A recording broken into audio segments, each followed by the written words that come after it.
Un café, s'il vous plaît. Un café pour la table 6. Ligne droite, Combien je vous dois? C'est beaucoup trop cher. l'addition. Bonjour Fadzaïd. Bonjour Maud. Je rappelle à nos auditeurs que vous êtes soutien du Bloc Central. Alors ce matin, votre interlocuteur habituel n'est pas là, Jean Messia, que nous saluons, qui est souffrant, mais qui reviendra certainement la semaine prochaine. Enfin, qui reviendra la semaine prochaine, c'est terrible de dire ça. Fadzaïd, on va commencer avec un sujet qui fait pas mal parler en ce moment, le sujet de Sciences Po. Sciences Po qui est devenu un lieu de revendication plus que d'enseignement désormais. Vous serez peut-être d'accord avec ça d'ailleurs, avec des manifestations quasi quotidiennes, avec des appels à l'intifada. Enfin là, on commence à dépasser un certain niveau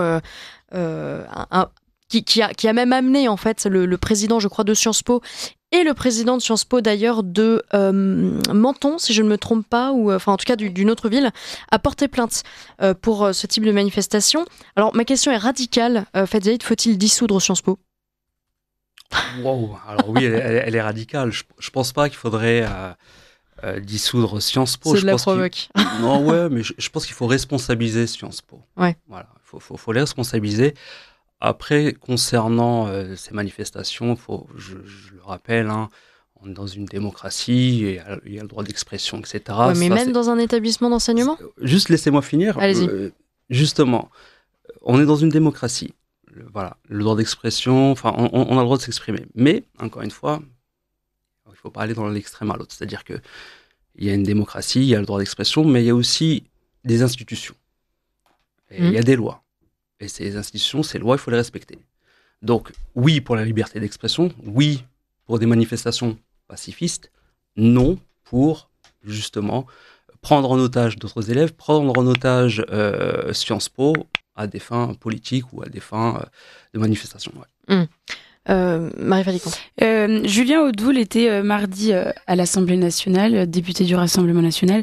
Lors des questions au gouvernement, il a demandé au ministère de l'Intérieur s'il pouvait dissoudre le collectif Urgence Palestine et le groupe Antifa, la Jeune Garde. Alors ça recoupe évidemment la problématique dont on parle de Sciences Po. Est-ce que vous pensez que c'est une bonne idée de dissoudre ce collectif Urgence Palestine et ce groupe Antifa, la Jeune Garde? Alors, en toute franchise, en toute honnêteté, moi je les connais pas. Je connais pas ces deux assos. Maintenant, il faut faire un dossier. Pourquoi les dissoudre? La Jeune Garde, c'est un groupe militant ultra-violent qui est connu pour ses ratonnades auprès de jeunes Français identitaires, par exemple. Le collectif Urgence Palestine est connu pour ses appels à l'intifada. Ses appels à l'intifada et à la bordélisation d'une certaine manière. J'aimerais vous dire que justice soit faite. Encore une fois, moi, je ne suis pas contre les assos tant qu'on manifeste, tant qu'on... pacifiquement. Tant que c'est pacifique, tant que c'est good vibe.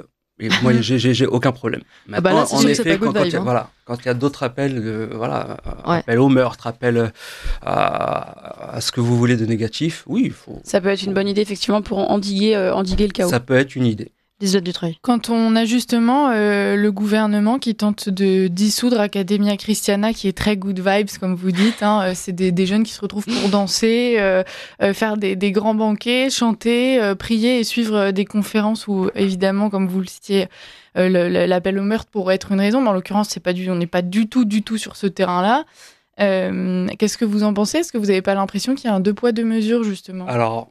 Ou au moins un manque de priorité. Justement, je parle de ce que je connais. Vous venez de me citer encore une autre assoce que je ne connais absolument pas. Je ne sais pas d'où elle sort, je ne peux pas vous répondre clairement. Vous connaissez Génération Identitaire? J'ai connu Génération Identitaire. Génération Identitaire qui a été dissous pour après des actions sans violence. En 2021, si je ne m'abuse. Ouais. Bon, là, ça, je sais pas. Il me semble qu'il y a eu quand même il y a eu des appels au meurtre, il y a eu des règlements de compte. Il n'y a pas eu de règlement de compte. Non. C'est-à-dire que c'est des appels à gérer les frontières françaises face à une immigration hors contrôle. D'accord, mais encore une fois, il y a une loi, il y a une justice. On a des forces de l'ordre.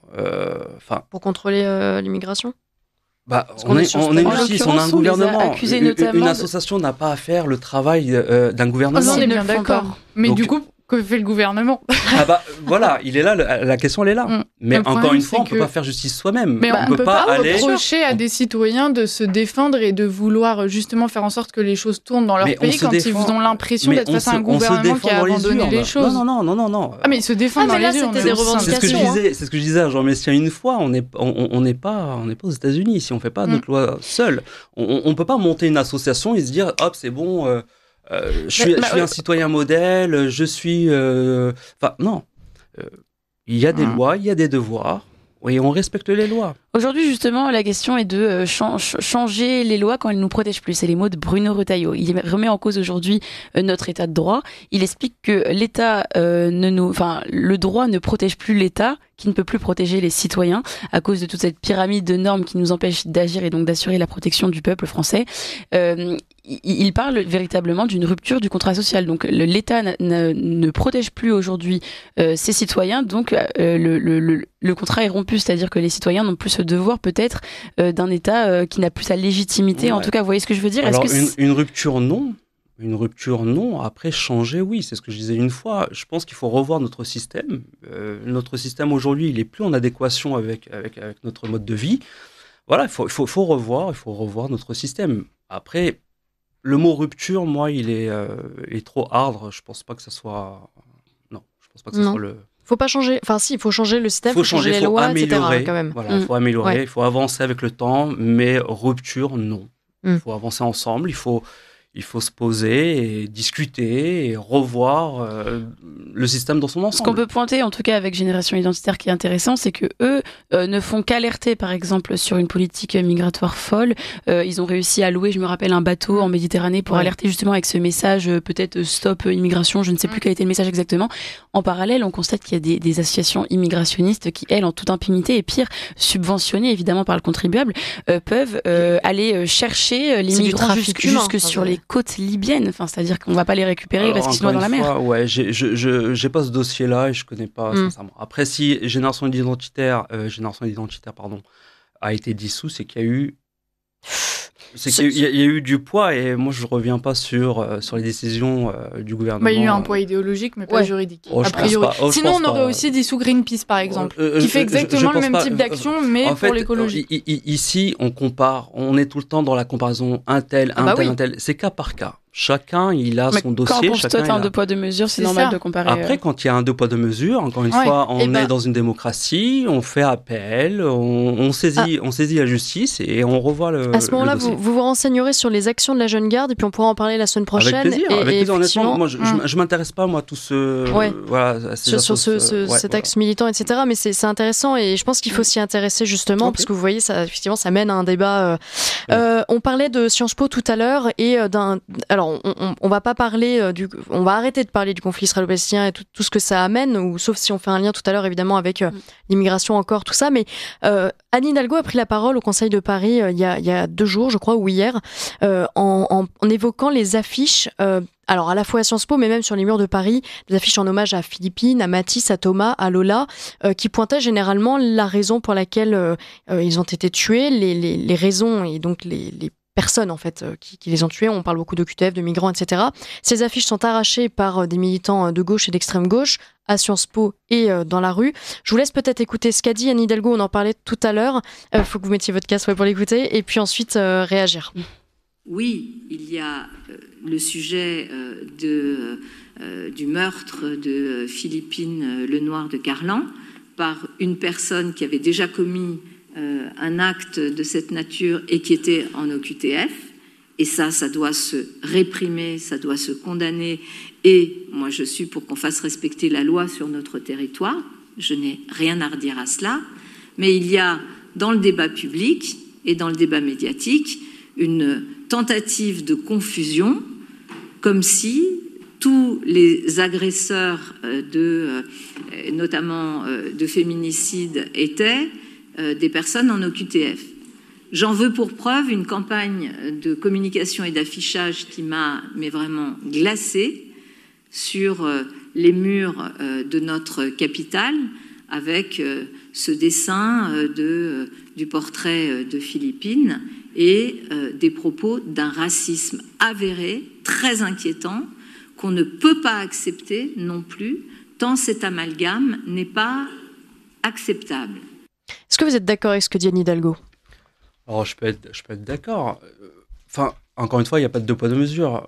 Sur le conflit israélo-palestinien, on a bien mis des affiches d'enfants et de bébés en otage, etc. Qui ont été arrachés aussi. Aussi, mais enfin, c'est pas une bonne idée. C'est ce que je dis, on est dans une société de rupture. On est dans la division et je pense que, ouais, non. Autant les affiches à Sciences Po. Bon, voilà. D'ailleurs, je voudrais rappeler une chose. Ça vient de me arriver d'un coup. Aujourd'hui, nous sommes le 10 octobre. Philippines aurait eu 20 ans. Aujourd'hui. Je tiens à le préciser. 20 ans. Voilà. Enfin, bon. Justement. Après, ouais. Mais non, mais justement, c'est pour ça, on peut en venir aux affiches. Anne Hidalgo fait une généralité en disant ces affiches indiquent en gros que toute l'immigration tue les Français. C'est pas ce que disent ces affiches-là. Non, encore une fois, l'immigration ne tue pas. Je sais pas, vous avez les chiffres d'immigration en France Oui, on peut vous les ressortir. Oui. Dites-moi. Il y a 7 à 8%, enfin un peu plus parce que c'est les étrangers 8%, donc on va dire 10% d'immigrés en France. 10% d'immigration sur 70 000, ça fait grosso modo 700 000. millions. Vous imaginez si il y avait eu 700 Non, mais alors après, c'est pas vraiment dans on le. parle aujourd'hui de la surreprésentation des bon, le nombre c'est autre chose, mais en tout cas, dans les étrangers, c'est le cas. Franchement, on surfe ce qu'on a envie de surfer.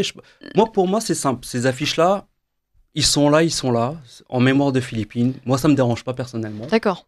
Est-ce que vous les trouvez racistes comme Anne Hidalgo ? Je rappelle le message précis. Philippines, 19 ans, tué par un migrant marocain sous OQTF, déjà condamné pour viol. Est-ce qu'il y a quelque chose de raciste là-dedans, En fait, il n'y a rien de raciste là-dedans. Donc déjà là-dessus, Hidalgo a tort. Voilà. Bon, parce qu'elle dit qu'elle est glacée par des affiches, là où nous, on est glacés par le meurtre. Ce que je vise, moi, encore une fois, ce qu'on disait tout à l'heure, c'est le deux poids, deux mesures. C'est-à-dire que moi, il n'y a aucun problème. On peut donner l'identité, l'origine des personnes commettant des délits et des crimes. Donc, dans ce cas-là, donnons toutes les identités de chacun. Parce que pourquoi il y a une division, pourquoi il y a une montée de racisme et pourquoi on dit que c'est raciste ? Parce que quand c'est des délits ou des crimes issus de personnes issues de l'immigration ou sous OQTF, tout de suite, on donne le nom, prénom, origine, âge, etc. Parce que c'est une donnée intéressante, en l'occurrence, c'est important de savoir le profil de on est en l'agresseur. France. Moi, je veux pas de deux poids, deux mesures. C'est simple. C'est soit on donne tout sur tout le monde, soit rien. C'est pas parce que c'est un Marocain, Algérien, Tunisien, donc on le dit que c'est un Marocain, Algérien, Tunisien. Et puis, quand c'est un Français ou un Anglais ou autre, non, c'est juste... non, soit on donne tout, soit rien. Il faut comprendre néanmoins que les gens soient forcément d'autant plus choqués en s'imaginant justement que c'est le genre de choses qui pourraient être évitées, puisque en l'occurrence, c'est des personnes qui n'avaient pas à être là. C'est ça la chose, c'est qu'on peut donner tous les noms. Nous, on ne va jamais défendre, par exemple, les violeurs français. On va les mettre en prison. Non, je vais vous expliquer.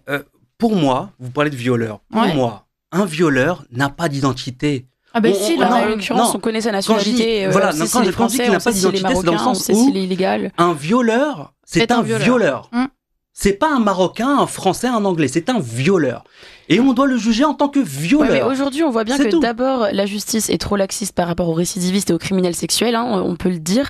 Et en plus de ça, c'est d'autant plus choquant quand c'est une personne qui n'avait rien à faire sur le territoire français. Oui, c'est ça qui agace en fait les gens, qui rend fou les Français. Et tu n'aurais pas eu ce viol si l'OQTF avait été appliqué. Donc c'est ce on revient à ce qu'on disait la dernière fois. Moi, je suis entièrement d'accord. Maintenant, il faut revoir encore une fois nos accords européens. Il faut encore revoir nos accords avec ces pays-là. Il faut remettre... Voilà, il faut faire partie des solutions, pas du problème. Parce que dire « Ah, regardez, c'est un OQTF. Ah, regardez, c'est... c'est alimenter encore des polémiques pour rien, ça fait pas avancer. Ou alors, c'est justement tenter de faire pression pour mettre en lumière cette loi qui n'est pas appliquée correctement. Franchement, je pense pas. Non, je pense que ça fait l'effet inverse, justement. Ça met pas de pression et ça fait... Pour l'instant, Vous savez, ça c'est a simple. l'effet escompté, puisque justement, ça a fait émerger le sujet au sein de l'Assemblée. On a des ministres qui commencent à se les dossiers positionner sont déjà là-dessus. sur la table depuis Ça a X été temps. évoqué Attention. par Monsieur Barnier. Non, Ouais. c'est les médias qui en refont des masses. Ça y est, encore. Mais les dossiers sont sur la table. Les dossiers sont sur la table, mais il y en a qui ont choisi de les laisser fermer. Il y en a d'autres qui semblent commencer à les ouvrir. On va voir ce que ça donne. On verra. Mais, dans ce cas-là. en l'occurrence, Philippines, c'est comme ça que Michel Barnier a commencé son Mhm. allocution à l'Assemblée nationale. D'accord. Preuve Ce qui n'a pas été le cas pour Lola Ouais. à l'époque. Preuve Alors, qu'en encore parler, une- ça peut aider à appliquer la loi Ouais, que vous souhaitez. je pense que Michel Barnier aurait parlé de toute manière des OQTF ou autres. C'était déjà dans le programme. Hein. Après, encore une fois, ce que je disais la dernière fois, laissons faire Michel Barnier. Il vient de constituer son gouvernement. Ça démarre. Et on verra bien. On en reparlera dans 6 mois, non, puis on verra bien ce que ça donne. Une des raisons pour lesquelles ce sujet des immigrés, de la surreprésentation étrangère dans les actes, crimes et délits nous fait parler aujourd'hui. Enfin, il y a aujourd'hui 23,6% des détenus qui sont étrangers en France. Même jusqu'à 25% avec les mises à jour des chiffres. On en a Ça, c'était reparlé. 2020. Ouais. Bah oui, on en a déjà parlé. On en mais a déjà parlé. bien sûr. On en a déjà parlé. Qu'est-ce que vous voulez que je vous dise de plus? Oh non, mais je vous donne Encore des une chiffres. fois, c'est des chiffres. Bien, c'est 25%, des chiffres, c'est la réalité. C'est la réalité. Maintenant, il faut travailler encore une fois sur ce dossier-là. C'est les chiffres d'une surreprésentation de la délinquance, On peut des toujours- étrangers dans la délinquance, notamment sexuelle. On peut toujours parler de chiffres, mais il faut trouver les solutions maintenant aujourd'hui. Bah évidemment, mais c'est pour ça que les chiffres existent. C'est pour ça que les solutions, ça ne se trouve pas par les mots féminicide employés par Anne Hidalgo. J'ai l'impression que c'est quand même un peu à côté de la plaque quand elle parle de féminicide pour la mort de Philippine, pas vous? Après, à part Oui, c'est de pas ce qu'elle a parce envie de parler, hein, j'aimerais vous dire. Hein, Oui, mais bon, Elle est c'est censée représenter quand même la capitale de notre capitale, quoi. elle est censée Dans des représenter. plus puissants pays du monde. Enfin, de toute façon, on a tendance à catégoriser les crimes comme si Philippine était morte parce que c'était une fille, comme si un juif qui sera tué Non. demain est mort parce qu'il est juif. Non, Enfin, il est là le souci. Il y a un meurtre, point. Enfin, oui, mais il faut traiter si- les causes. oui, mais il faut ouais, pas c'est ça. catégoriser les choses. Non, mais ça, Il faut- je suis d'accord. Voilà, il faut pas catégoriser les ça, choses. c'est C'est là où ça part. Sur les victimes, je veux dire. C'est pas... mais en revanche, sur les personnes qui commettent certains crimes, Mhm. quand le profil est systématiquement le même, Mhm. là, il faut commencer à Eh ben, catégoriser. il faut se poser s'intéresser les aux- bonnes questions et travailler dessus. parce C'est aussi qu'effectivement, simple que les ça, hein. Dominique Pellicot, etc., sont quand même très minoritaires, on peut le dire. Oui, ça c'est... Oui. Enfin, ça existe, en tout cas, il faut Ça les existe dénoncer, bien évidemment, sûr. Et ils ont d'ailleurs, leur le place en collectif prison, mais Némésis pour toujours, fait mais le travail. Voilà. Mais voilà. Un autre chiffre, puisqu'on est dans les chiffres, plus 192% d'antisémitisme en France. Ça a explosé cette année. C'est lié en partie au conflit israélo-palestinien et son importation sur le sol français et occidental de façon générale. On a vu des tas d'actes antisémites, justement, après le 7 octobre 2023. Alors, comment vous posez la question? Ça vient d'où déjà cet antisémitisme? Et comment on fait pour lutter contre aujourd'hui, sachant qu'il faut, là encore, cibler les personnes qui font grimper cet antisémitisme? Alors encore une fois, c'est ce que je disais. Hein, le dialogue, ici en C'est sûr France. qu'ils en ont parlé. Hein. Ici en France, on aime la division, je sais pas. On dit que diviser pour mieux régner, pourquoi pas. Le dialogue, honnêtement, bon, moi j'ai pas les tenants, les aboutissants de ce conflit israélo-palestinien. Hein, je peux pas trop Non, mais en sans parler. parler, oui, du conflit en tant que tel. Mais ce que je vois aujourd'hui, c'est que ma France, mon pays, va très mal. On se divise tous. Moi, je vois, j'ai pratiquement jamais subi de discrimination ou de racisme. Aujourd'hui, je commence à le ressentir moi-même. Donc, bon, voilà, on sent une tension. Vous sentez vous-même de la discrimination et du racisme envers vous? Non, enfin, je sais pas, je vais pas vous dire que c'est du racisme, plus de la méfiance. Je demande l'heure ou mon chemin à quelqu'un. Bon, voilà, il est un peu réticent, il se demande pourquoi je lui parle. Il y a une méfiance. Je parle pas de racisme, mais il y a une méfiance et ça, c'est pas bon. On rentre dans un climat qui est pas bon pour nous. Pourquoi on en est là? Pourquoi il y a cette méfiance qui s'est développée selon vous? Honnêtement, Non, franchement, je pourrais pas vous dire. Je vais accuser à tort peut-être, mais les médias en sont pour quelque chose aussi. Vous pensez pas que c'est le c'est un peu vécu des gens? facile, non, ouais. Vous pensez pas que justement... Non. Vous savez, le peuple arabe et juif ont toujours vécu correctement. Depuis des siècles et des Ils siècles. sont arrivés en 48 Non, quand ils sont revenus. je parle pas de 48, moi je vais encore plus loin. On a toujours vécu tous ensemble. C'est maintenant que ça part. Non, pas du tout. Ah bah, Les je chrétiens au vous le dis. Moyen-Orient se sont fait décimer, il en reste Mais plus on que va pas quelques rentrer, on va pourcents. pas rentrer dans cette polémique-là. Donc, le vivre ensemble Je au maîtrise pas Moyen-Orient, je vous le dis, je maîtrise pas moi le sujet. J'étais pas né. Non, mais Et j'ai l'Espagne, pas étudié ce truc-là. Maintenant, Non, moi, mais je vois ce qui se passe En tout aujourd'hui. cas, on voit bien que ça ne marchait pas ni là-bas ni en France aujourd'hui, et je pense que c'est un peu Non, non. facile d'accuser les médias parce que Bah, sans les médias, je pense que ce je vais vous donner climat un serait exemple quand même, très rapide. Je suis d'origine marocaine. Mm. Ouais, et de Fès en plus. Mm. En Maroc, à Fès, chrétiens, juifs, musulmans. Oui, mais ça arrive effectivement comme Voilà, à Saint-Jean-d'Acre, dans quelques On- endroits, on- mais c'est on- assez rare. Voilà, Ça non, dépend c'est pas vraiment rare. des C'est pays. pas rare. Au Maroc, effectivement, c'est le cas. Mais Voilà. c'est vraiment un exemple. Et moi, très précis aujourd'hui, et- j'ai des amis juifs qui m'appellent, qui me disent, mais Fed, qu'est-ce qui se passe en France? Vous partez en cacahuète. En tout cas, ce que vous donnez comme exemple du Maroc, on voit bien que chez vos voisins en Algérie, c'est pas le cas. Par exemple, la situation, par exemple, pour les chrétiens là-bas ou pour les juifs là-bas est très compliquée. Certains sont en prison, etc. C'est vraiment très compliqué. Donc, de toute façon, il reste un problème avec cette notion de vivre ensemble à tout va qui ne marche pas, pas partout et Pas comme ça, en tout cas. Encore très une peu, fois, finalement. voilà, il faut discuter. Alors, Vous dites que c'est les médias qui développent cette méfiance, mais vous n'avez pas l'impression que justement les médias qui dénoncent un petit peu une espèce de multiculturalisme qui part à volo et qui aujourd'hui est source de quand même beaucoup de problèmes en France, justement ces médias sont soit des médias alternatifs, un peu mis à part, assez modestes, soit à la limite peut-être CNews de temps en temps selon l'intervenant, et on voit qu'ils sont complètement Vous éjectés. pensez que CNews, BFM, LCI, tout ça... Par exemple, BFM, vous avez l'impression que ça alimente la vous méfiance pensez- vis-à-vis non, mais- des étrangers. C'est simple. Plus on en parle, plus ça va alimenter de toute manière. Mais pourquoi Ah, est-ce donc qu'on en faut- parle non, en fait un- C'est-à-dire que c'est pas inverser le problème que mais de plus on dire parle de quoi? les grands médias parlent de nous. Pourquoi est-ce qu'ils Quand on parlent parle de effectivement de conflit. ces délinquants De conflit, Quand mais... on parle de conflit, en fait, je sais pas comment vous dire. Bah oui, mais si on n'en parle pas, on règle pas non plus les problèmes liés Mais, à alors dans ce certains, cas-là, il faut en parler et proposer des solutions. Parce que Ouais, parler pour en ce qui est parler, on intéressant, s'avance à quoi? Ce qui est intéressant, c'est de voir que par Créer exemple, du débat. pourquoi Bah voilà, est-ce créer que du débat, donc du Et blabla. le débat, mais non, et Non. le débat mène justement à la responsabilisation Non, politique aussi. moi, si vous voulez, si ça vous voulez- devient un sujet non, de société, si vous voulez créer un débat, si vous voulez avoir un sujet de société, ok, créons un débat constructif Et c'est- avec des solutions à proposer. Parce que faire un débat pour faire un débat qui mène à rien, ça sert à rien. est-ce que c'est constructif la victimisation qu'on observe aujourd'hui justement dans ces catégories qui se disent discriminées alors que Non, c'est pas constructif. Mm. C'est pas constructif, c'est ce que je vous dis. mais Je à suis ce moment-là, on arrête discriminé, de je suis parler. antisémite, je suis raciste, je suis... oui, mais à ce moment-là, Fadzaïd, si on doit plus parler de tout ce qui ne va pas, etc. Mais Non. nous, on ferme la radio, les médias ferment faut tout, pas et on fermer, arrête faut de pas faire fermer notre la métier. radio, faut transformer la radio. Je ne dis pas qu'il faut plus en parler, mais il faut en parler intelligemment.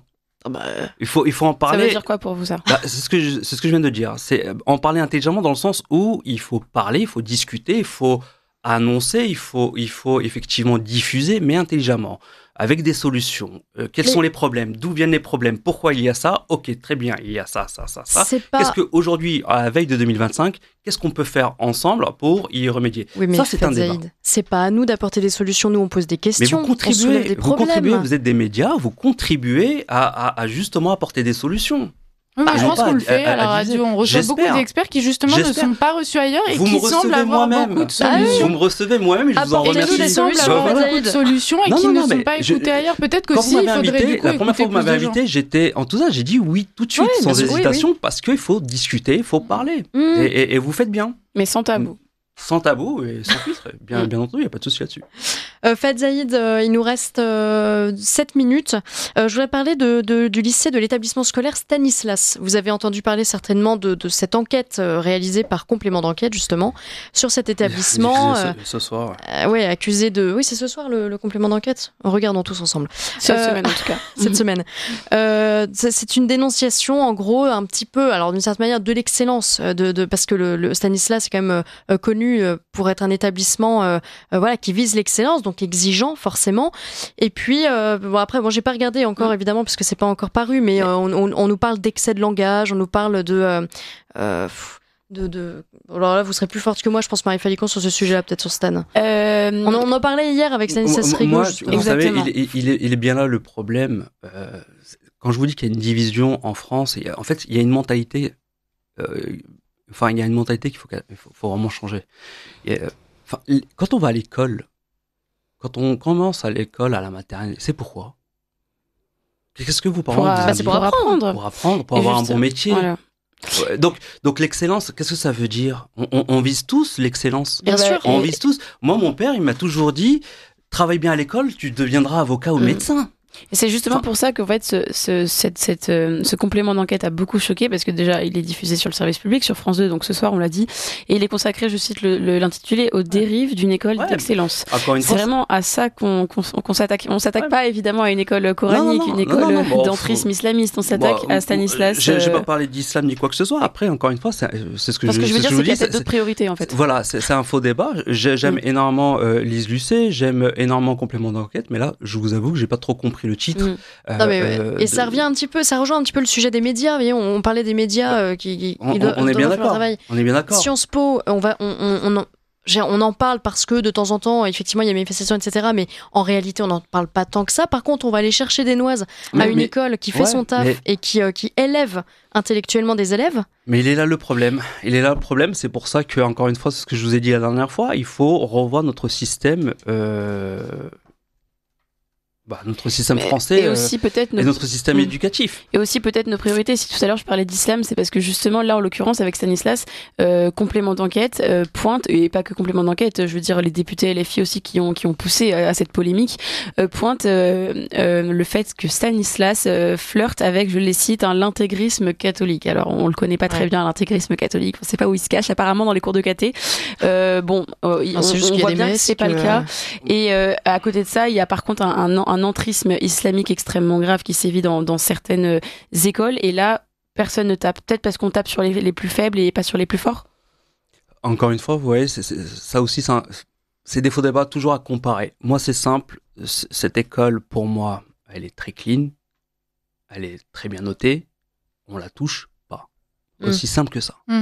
Islam ou pas islam, chrétien ou pas chrétien, ça ne me regarde pas. Alors il y a un député La France Insoumise qui s'appelle Paul Vanier qui a fait paraître en avril dernier un rapport sur l'enseignement privé sous contrat et la question des financements publics. Il dénonce donc lui un séparatisme scolaire, notamment avec ce lycée Stanislas. Or, les lycées privés sous contrat concernés en France, on en a 7500, on a 2 millions d'enfants qui sont scolarisés dans ces écoles. Lui demande d'arrêter les financements de ces écoles privées sous contrat. Qu'est-ce que vous en pensez des financements publics de ces écoles privées? Vous savez, à partir du moment où l'école fonctionne correctement, elle montre pas de blanche. On la subventionne, on lui donne de l'argent et en retour on a des bons rapports. Je vois pas pourquoi on devrait arrêter. En fait, encore une fois, c'est un faux débat. On tape là où il faut pas taper. Là où il faut taper, c'est l'école. L'école au sens large du terme. Il faut revoir notre système d'éducation. Il faut revoir nos écoles. Il faut revoir. Voilà, il faut investir. Mais non, mais c'est marrant parce que et en fait tout ça c'est des faux débats. Hein. Depuis le débat, vous dites que depuis le début, vous dites que ce sont des faux débats et en même temps, dans vos propos, il y a quand même matière à débat. Enfin, je veux dire, il y a matière à débat, mais d'un autre débat en fait. Quand je dis que c'est un faux débat, c'est dans le sens où, arrêtez de subventionner une école qui marche. Oui, on marche sur la mais bien sûr, voilà, vraiment. stop. C'est la preuve qu'il y a débat, puisqu'il y en a qui. Mais c'est des faux débats. Quand je dis faux débat, dans le sens où il n'y a pas d'intérêt. Ouais. Il n'y a pas d'intérêt. Je veux me montrer, je veux montrer que je fais des textes de loi, je proposer des choses plus correctes. Bon, il nous reste 2 minutes. Je vais vous poser une petite question, Zaïd. Qui a dit la phrase suivante? L'augmentation rapide du nombre d'étrangers en France participe à l'embolie de beaucoup de nos services publics. C'est un homme politique que vous connaissez bien. Vous allez me dire Édouard Philippe? Eh oui. Ça vous surprend qu'il ait dit cette phrase lui-même? Pas spécialement. Non? Pas spécialement. Ouais. Ça vous surprend pas? Pourquoi ça devrait me surprendre? Je sais pas, parce que là, c'est typique, ça aurait pu être une phrase prononcée par Marine Le Pen, par Bruno Retailleau, par des gens beaucoup plus investis dans cette cause migratoire. Qu'est-ce que vous avez compris sur cette phrase? L'augmentation rapide du nombre d'étrangers en France participe à l'embolie de beaucoup de nos services publics. On a tendance, vous disiez tout à l'heure, faut pas faire de généralité. Ouais. Alors là, c'est une généralité, là. Finissez la phrase, donc. C'est très bien. Enfin, moi, ça me va comme phrase, mais je vous pose la question. Vous, ça vous va aussi? Peut-être, oui. Oui, très bien. On est d'accord. Après, encore une fois, moi là-dessus, il n'y a pas de débat.